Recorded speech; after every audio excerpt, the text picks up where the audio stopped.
¿Cómo están? En este video lo que van a ver es una explicación un poquito más detallada del ejemplo de presupuesto que les dimos en días anteriores. Lo explica Gary. Gary, que es una persona que ha trabajado con una empresa y él se ha dedicado más específicamente al tema de presupuestos, y de hecho ya él ha llevado los cursos de avalúos del TEC y me solicitó si él podía ser parte del grupo de alguna manera. Entonces esta va a ser una de esas maneras, él aportando el manejo, más o menos el conocimiento del manejo del software, que es un Excel, pero digamos que se le conoce como software de cómo hacer un presupuesto. Él explica de una manera un poco más detallada cómo se utiliza, pero recuerden que pueden hacer cualquier pregunta en cualquier momento. Hay un dato muy importante, ya que no nos va a dar tiempo de hacer cálculos sobre el tema de presupuesto, y esto normalmente nos pasa en todos los cursos de optativa. Yo les voy a dar algunos datos para que tengan ustedes como referencia para hacer los cálculos eventualmente. El primero que les voy a dar en este momento se refiere a el porcentaje que como cálculo, como un estimado general, podemos hacer en relación a un presupuesto de mano de obra. Es en relación a el costo de los materiales. Nosotros podemos calcular los materiales tal cual lo están haciendo ustedes ahora en el tema de la obra gris, y pueden calcular un porcentaje para la mano de obra, que significa hacer los cimientos, el pegar el bloque, el hacer vigas, etcétera, que corresponde a esos materiales para hacer esos elementos, cimiento, paredes, vigas, etcétera. Y un estimado que se maneja en el medio alrededor del tema de la mano de obra es que la mano de obra se podría calcular en un porcentaje muy alto de las veces en un 40% del costo de los materiales. Por ejemplo, entonces habría que calcular que para una inversión de 100.000 colones en materiales que haya que conseguir para elaborar un trabajo, se debe invertir un aproximado de 40.000 colones más en mano de obra. Ese es un aproximado general. No podría decir esto que aplica para todo. Por ejemplo, hay trabajos muy especializados, como por ejemplo trabajos en madera, y no me refiero a trabajos en madera tipo carpintería, sino trabajos en madera tipo ebanistería, que requieren mano de obra más especializada. Y tampoco estamos hablando de que aplique igual, por ejemplo, para hacer cálculos de instalación de ventanería, por ejemplo, o para todo lo que tiene que ver con metal. En algunas ocasiones incluso puede ser menos del 40%, pero en la gran mayoría de las veces es más del 40% del costo del material en temas como ventanerías de aluminio, en temas como estructuras de metal. Eh, pero también este es el tipo de trabajos que normalmente en un presupuesto eh, y uno como constructor procura dárselo a especialistas. En este caso serían especialistas en todo lo que tiene que ver con ventanería, porque realmente es un trabajo bastante especializado, y con lo que tiene que ver con el trabajo en metal normalmente es un trabajo totalmente especializado. Eh, Digo normalmente porque hay ocasiones que no, pero es muy pocas veces. Y ni que se diga lo eléctrico, lo mecánico, pero lo mecánico es muy sencillo, eso normalmente sí se maneja como parte de la mano de obra, pero lo eléctrico sí no, porque son costos de los más importantes de toda una obra, que pueden llegar desde un 20% hasta un 30% del costo total de la obra, puede ser lo eléctrico, dependiendo de la complejidad de la obra. Les voy a dar también un video más adelante acerca de cómo calcular rendimientos de mano de obra, eso les quedará a ustedes. Sin embargo, van a ver que son estimados bastante genéricos, muy globales, y que lo único que entra en juego normalmente es el cálculo detallado de la mano de obra por medio del trabajo que tienen que realizar. A esto se le llama cálculo por rendimiento. En esto voy a hacer un video y se los voy a estar pasando pronto también. Perfecto, entonces ahorita vamos a pasar a la explicación del presupuesto, que nos lo va a hacer el compañero Gary, y este conocimiento ustedes pueden aplicarlo o no para esta primera entrega que tenemos. Allí ustedes pueden analizar cómo manejarlo. Bueno, el presupuesto detallado va a depender siempre de la empresa o la constructora, la oficina o ustedes como arquitectos lo hagan porque ustedes lo pueden desglosar como ustedes quieran o lo pueden dividir en como quieran, ¿verdad? Pero por lo general se utiliza este tipo de plantilla que bueno, esta es la plantilla más básica que se puede usar en un presupuesto detallado. Entonces lo que les voy a explicar más o menos es cómo se desglosa un presupuesto detallado o cómo funciona, cómo se cierra, cómo se hace una tabla de pagos en caso de que tenga que dárselo resumido a un cliente y que es más o menos una memoria de cálculo. Pero entonces, bueno, en presupuesto detallado tengo esta plantilla, estas son las mismas plantillas que les va a pasar el profe para nada más que va a estar vacía, pero más o menos para que vean cómo funciona. A nivel de columnas se desglosa por actividades, que es como todos los ítems o todos las descripciones que ustedes van a poner en, en todo en todo el desglose. Luego la cantidad, el número que va a identificar esa descripción. La unidad, sea metros lineales, metros cuadrados, metros cúbicos, kilogramos, la unidad como tal. Y luego se va a dividir en precio unitario con costo unitario y precio total con costo total. Eso se subdivide en materiales, mano de obra y subcontratos. No todas las tres líneas se llenan por cada fila. Eso va a depender de la descripción o dependiendo si o es solo material o es solo mano de obra o es solo con su contrato. Y esta mano de obra es mano de obra especializada. Más adelante les voy a explicar cómo es que funciona esta mano de obra.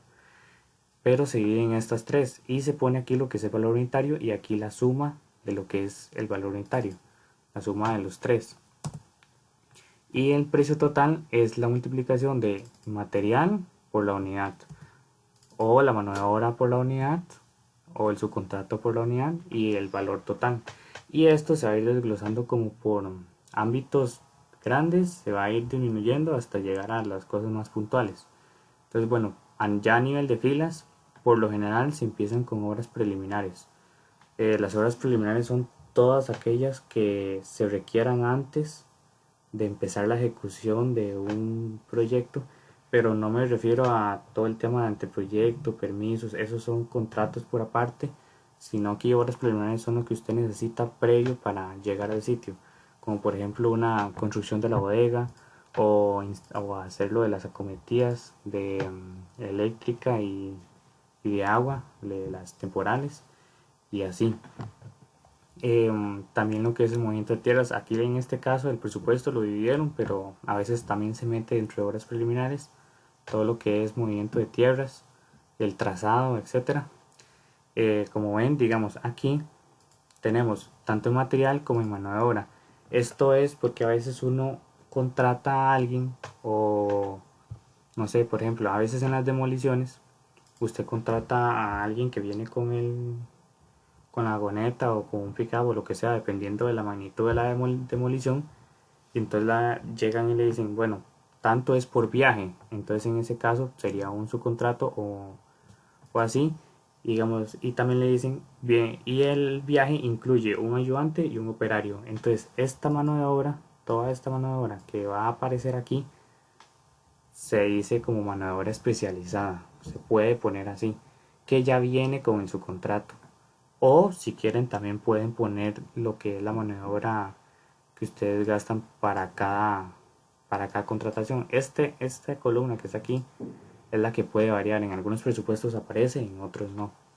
Por lo general, bueno, en el caso mío yo lo utilizo para cuando es mano de obra especializada. Cuando usted contrata, por ejemplo, también en ventanerías, cuando ustedes van a de un proveedor y compran la ventanería viene con tantos ayudantes y tantos operarios especializados que vienen a instalar la ventanería, pero solamente se dedican a eso.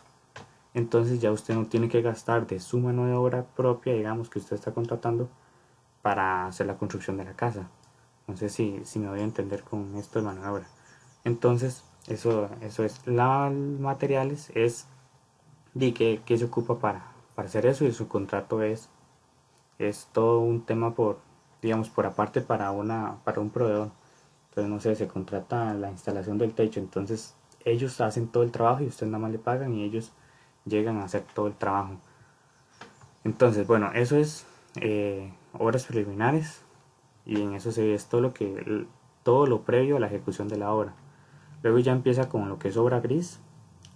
Para desglosar un presupuesto detallado, uno tiene que tener una lógica constructiva, o sea, viene de los cimientos, paredes y así, pero no tiene que ir tan preciso con eso, porque, por ejemplo, durante la obra gris también uno va haciendo el tema de el cableado estructurado o las tuberías mecánicas para que van bajo la tierra o van por las paredes o van por el entrepiso. Eso ya es un tema de planificación, es ver en qué momento van coordinándose las tareas. Aquí ustedes simplemente lo desglosan bajo una lógica constructiva, pero no tan detallada. Entonces, por ejemplo, se empiezan por lo general con los cimientos, placas corridas o placas aisladas, y se empiezan a desglosar todo lo que ocupe. Si hay varias, entonces, bueno, se pone placa corrida tipo uno, tipo 2, y ahí se va desglosando con cada cosa que ocupe una, una placa corrida. Eh, Placas aisladas, aquí hay, por ejemplo, aquí también hay placas de fundación o muros de retención. Luego ya empezamos con columnas, ahí se puede ir viendo. También se ve donde hay mochetas, porque bueno, esta casa fue hecha creo que en blocks y, y en, y en muro seco, pero eh, hay columnas también, no es mampostería integral.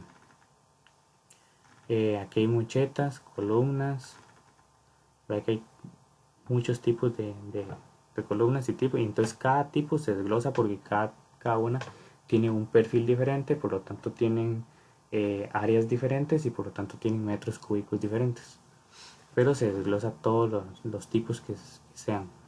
Luego aquí tenemos el contrapiso con un espesor de 10 centímetros, vigas corona, también tenemos varios de tipo de vigas corona.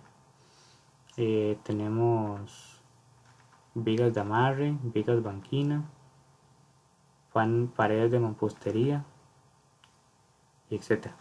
Entonces ya aquí terminamos con obra gris y se desglosa igual, nada más se pone la cantidad, la unidad, sea material, sea mano de obra. En este caso creo que la mano de obra también la están metiendo, o sea, como una mano de obra total e integral. Y ya esto es de fórmula que ya viene en la plantilla y ya eso se va calculando. Luego se mete lo que es estructuras metálicas. Entonces, si acaso tiene la casa, por lo general en techos o así. Entonces se pone también, se desglosa lo que es la estructura metálica. Y después vienen los acabados arquitectónicos. Los acabados arquitectónicos ya van todo lo que es pisos y se desglosa por pisos. Entonces, por ejemplo, para este tipo de piso se necesita mortero, fragua y grés porcelanato. O este otro tipo de piso, nada más se necesita sellador y acabado de escaboneado. Escaboneado. O por ejemplo este zacate, entonces nada más es tierra, zacate y losetas de concreto.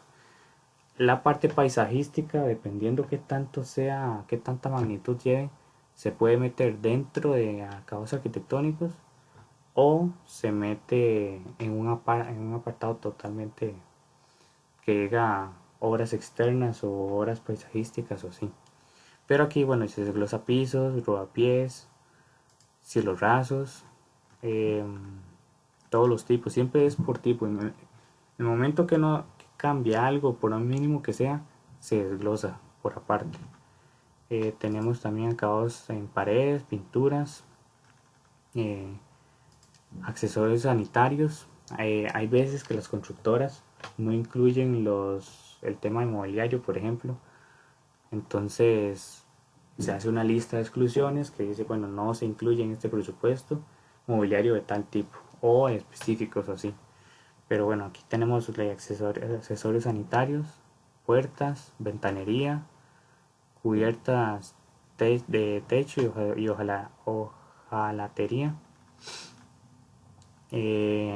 ebanistería, aquí son los muebles, en este caso se incluyeron algunos o todos, Por lo general los que se incluyen son los muebles de cocina o barbecue si existen, muebles de lavatorios, de los de baño, y muebles de closet o muebles específicos que sean fijos, como closet o armarios, no sé, pequeños en salas o así.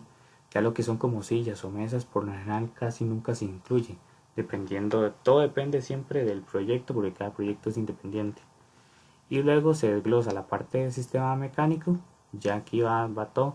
A eso es lo que me refería al principio con que el tema de que cuando se va construyendo con la parte lógica de constructiva, eso ya es un tema de planificación, pero hay que tener, o sea, hay que saber que llevan tubos, van por las paredes o por los entrepisos o por tierra, por donde se haya puesto en el diseño, pero se desglosa bajo un ámbito único que es el sistema mecánico y o el sistema eléctrico.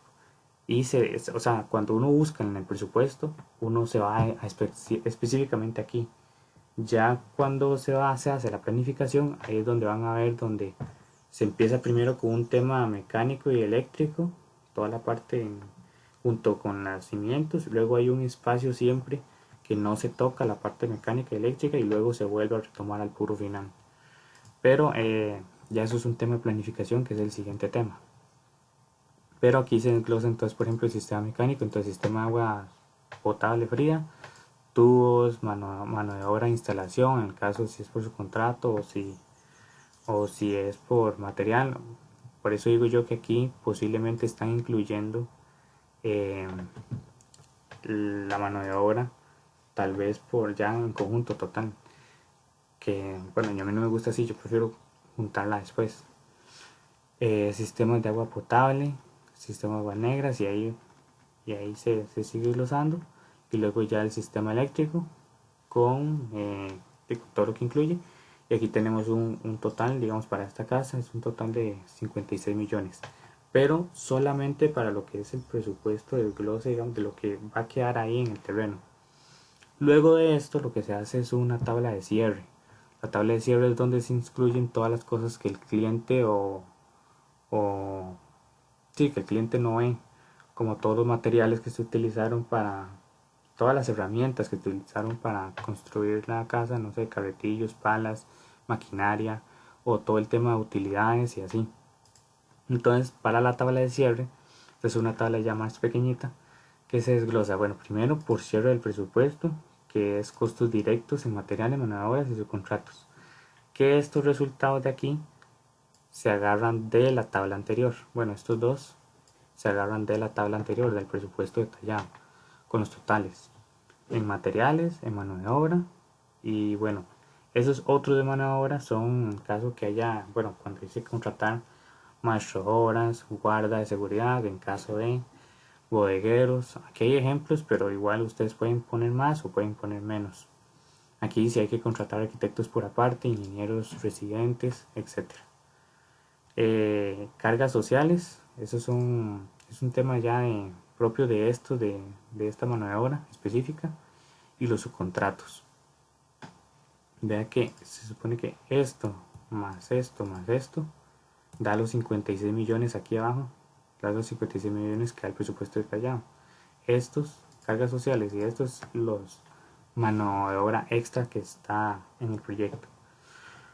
Luego tenemos costos directos, pero de insumos. Por ejemplo, tenemos, no sé, transporte de material y equipo, no sé, transporte de batidora, fletes, equipos de seguridad, carretillos, palas, picos, etcétera, todo lo que se necesita como herramientas. Alquiler de equipo de construcción, cargadores, andamios, grúas, en caso de necesitarlos. Y estos son entonces costos directos, pero son a nivel de insumos, de herramientas.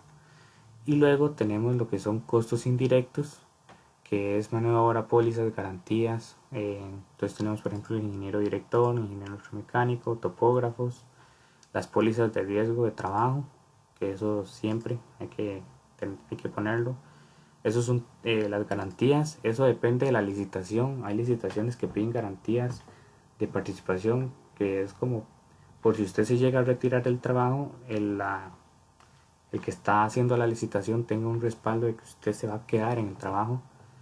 Entonces hay garantías de participación, cumplimiento y adelanto. Y otros costos indirectos como los planos de build, que son planos que se hacen después de la hora terminada para ver los cambios que se hicieron durante la ejecución. Temas de combustibles, electricidad, agua, teléfono y comunicaciones. Bueno, eso es un tema ya es un poco más viejo, pero a veces hay que comprar líneas o hay que comprar eh, una red para estarse comunicando entre los ingenieros, directores y arquitectos. Y luego ya es un tema de imprevistos, se cierra ya con un imprevistos, administración y utilidades del proyecto. Y vea que el proyecto de aquí en este caso cerró en 75 millones, casi 20 millones más. O sea, casi todos estos insumos directos e indirectos andan en un 20 millones más dependiendo a la cantidad total del proyecto, ¿verdad? Por lo general en estos se usan porcentajes aquí para ir viendo a ver cuánto está gastando uno a nivel de porcentajes en en cada apartado. Y luego de esto, para a veces se hace una tabla de cierre o una tabla de pagos. Que esto es con estos, bueno, con este factor indirecto y factor indirecto con y sin utilidad de administración, que son estos. Eso es un factor que hace que diluya todos estos 20 millones extras o que son cosas necesarias para la construcción, ya sea imprevistos, sea utilidad o costos directos e indirectos, hace que se diluya dentro del presupuesto detallado. Entonces, se empieza a multiplicar ese factor por el presupuesto detallado y esto hace que cierre en el total. Lo que pasa es que el cliente no ve estos costos indirectos y directos, sino que se diluye en el presupuesto general y se hace en un tema de resumen. Por ejemplo, ya si tenemos placa corrida tipo C1 y tipo C2, nada más se pone cuánto cuesta la placa corrida tipo C1 y C2. No se incluye aquí qué incluye la placa corrida como tal. Y esto es una tabla de pagos. Ahora, aquí hay otro machote. Bueno, es un machote donde yo trabajaba. Vea que el machote tiene, bueno, a nivel de presentación es diferente, ¿verdad? Pero tienen las mismas cosas. Tiene la descripción, cantidad, unidad, costos unitarios, costos totales. Vea que también aquí tiene el porcentaje. A veces se utilizan ítems, que es por ejemplo darle un, un símbolo, puede decirse, o una abreviación a cada uno. Entonces es más fácil a veces buscarlo en un presupuesto cuando son muy largos. Entonces, por ejemplo, usted nada más le dice váyase al ítem C1.1.1, yo qué sé. Entonces, aquí está, por ejemplo. Entonces, es más fácil de buscarlo, pero eso también a veces se utiliza, a veces no. O los porcentajes. En este caso, también el tema de memoria de acabados de lo arquitectónico se hacía por separado en otra tabla totalmente aparte. Y así, entonces a nivel de presentación varía muchísimo por cada constructora, cada oficina o cada arquitecto independiente. Tiene sus variaciones. Pero eso es básicamente lo que consiste en un presupuesto detallado. Y la memoria de cálculo es algo también muy simple. Bueno, esta también es donde trabaja. Que esto es simplemente es una tabla así súper esquemática y ya esto no tiene fórmula ni nada. Que es nada más, por ejemplo, aquí tenemos pisos. Entonces uno pone aquí el aposento donde está sacando el piso. El tipo de piso, del acabado que decía en planos, la descripción, el proveedor, si ya había proveedor, casi esta columna no se utilizaba porque los proveedores se iban poniendo al final, ya en el presupuesto. Esta cantidad de metros cuadrados exactos y esta cantidad de metros cuadrados con desperdicio. Nosotros aquí simplemente era esta y lo multiplicábamos por el desperdicio que dictaba la empresa. Entonces eso dependía mucho del tipo de piso o el tipo de acabado que se le daba. Eh, por lo general, no sé, a veces le poníamos 20% a X tipo de material porque sabíamos que se iba a gastar mucho. o se ponía nada más un 5% porque tal vez no se gastaba mucho, o también dependiendo del aposento. Por ejemplo, habían pisos que se le ponía 10 o 15% de desperdicio, pero en escaleras se le ponía 20 o 25% de desperdicio. Entonces, esta es como la cantidad exacta y esta es, o sea, la cantidad exacta que se obtuvo de los planos y esta es la cantidad con el desperdicio, para que esta es la cantidad que se pone en el presupuesto. Pero nosotros tenemos la cantidad aquí exacta por si acaso hay que hacer cambios. Entonces nada más se hace el cambio aquí y listo. Y aquí lo veíamos por pisos, cielos, puertas, ventanería, para hacer un desglose de ventanería, tipo de cerradura, apertura, cantidad. Simplemente aquí se iba desglosando y haciendo todos los cálculos. En esta cantidad de metros cuadrados, aquí se ponía toda la fórmula, entonces se ponía igual, más, y ahí se iban sumando las cantidades hasta tener como la cantidad de pisos totales. Se iba por primer nivel y segundo nivel, y aquí a veces se hacía como una tabla de resumen sin desperdicio y con desperdicio por tipo de piso. Pero eso ya, o sea, la memoria de cálculo sí es algo totalmente libre, que ustedes lo hacen como ustedes deseen. Y aquí tenemos como las cosas básicas y varios en caso de que, no sé, hubieran como temas paisajísticos, louvers, aleros o un tema de pérgolas o cosas así.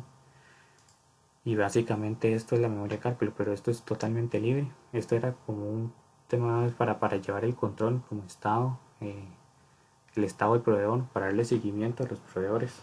Porque hay proveedores que responden muy rápido, hay proveedores que no responden, hay otros que responden en un largo tiempo. Entonces aquí uno iba poniéndole pendiente, pedido, recibido, sí o no aplica, porque tal vez el precio no era el que estábamos buscando y así. Pero ya eso es un tema propio de la empresa y se incluía dentro de la memoria de cálculo. Pero bueno, esto es la memoria de cálculo. En caso de nosotros nos enfocamos solamente en arquitectónico, porque la obra gris, las obras metálicas y las obras electromecánicas, todo eso se hacía por contratos. Se contrataban a otras empresas que se dedicaban a eso. Entonces la constructora simplemente se dedicaba a acabados arquitectónicos. Por eso nada más tenemos esto. Pero, porque todo lo demás se hacía por sus contratos. Pero, pero es porque la empresa ya tenía sus contactos y sus años. Pero esto es básicamente una memoria de cálculo o memoria de acabados. Y básicamente sería eso.